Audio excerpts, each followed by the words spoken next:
Hey, future yogis, Martha here. Today we're going to be talking about the meaning of yoga. What does yoga mean to you? Is it about twisting yourself into all sorts of pretzel-y shapes? Is it about getting the perfect Instagram photo on a beach or in the forest somewhere? Or is it just another form of exercise? Well, what if I told you that poses are only 1/8 of what traditional yoga really is? What's all the other stuff? I would hardly call it stuff. Ah, hey Rusty, nice of you to drop by. Yeah, I pulled another all-nighter, because I'm nocturnal and all. I was reading the Bhagavad Gita and it was really compelling. What are you drinking? Oh, just a juice made of kale, spinach, parsley, cucumber, and a little bit of ginger. I got it at the fresh juice place. Nice. I can actually show you how to make that at home sometime. Really? Oh, amazing.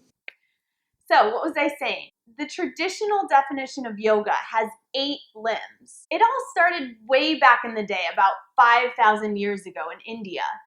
Once upon a time, princes and princesses? Before that. So a bunch of guys in India were sitting around meditating all the time. When they woke up from their meditations, they wanted to share with one another what they discovered deep within themselves. And then they passed it down from generation to generation. I believe this was during the Vedic era.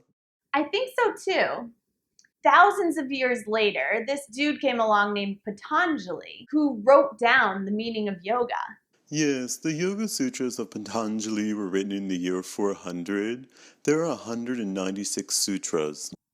And a sutra is like a yoga factoid. It's a way to get the most out of yoga and do it correctly. So let's get into these 8 limbs.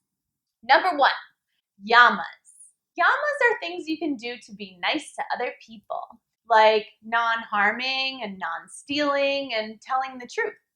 2, niyamas. Niyamas are things you do to be nice to yourself, like self-discipline or taking a bath. Speaking of which, I should do that at some point. Number 3, asana. This is the stretches we do, the yoga poses. Number 4, pranayama. These are breathing exercises, like taking a deep breath when you're really stressed out. The ancient Indian dudes came up with all sorts of ways to control your breathing. So cool. Such as Ujjayi breathing. It sounds like Darth Vader. Exactly. So the other 4 limbs all have to do with meditation. They really liked meditation. I can meditate for hours. I'm not bragging or anything. I just sit still a lot. That is awesome, Rusty. Now getting on to the next 4 limbs. Number 5, pratyahara. Closing off the senses. Sight, sound, smell, touch, taste.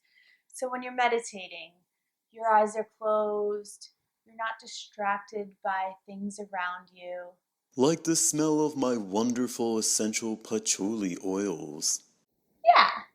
Let's get into number 6, dharana.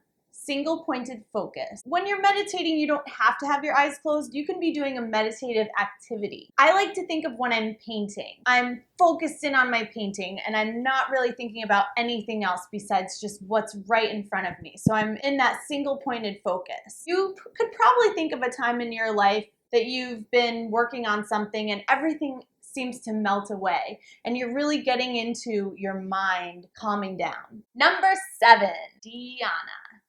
Your mind is clear. You're not thinking about anything at all. Complete silence. Meditation. Number 8, samadhi. Samadhi is the end goal of all yogis. It is enlightenment, bliss. Like you're floating on a cloud and all your troubles just melt away. Samadhi is something that's really hard to get to and a lot of people spend their whole lives trying to get there. Even if you're working towards it, it'll definitely have an effect on your mind. That's my long-winded definition of what yoga is. So what do you think yoga is, Rusty?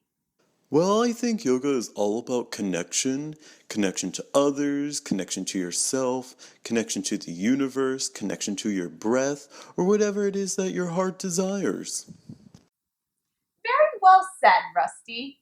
If you're doing yoga, you are in control of your thoughts. Your emotions can't control you.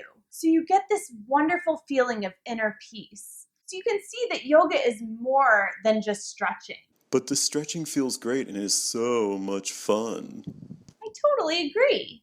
So that's it for today, future yogis. Don't forget to check back later for more videos. And if you're interested in meditation, watch my video called How to Meditate. Don't forget to like, subscribe, and comment down below. Until next time, namaste.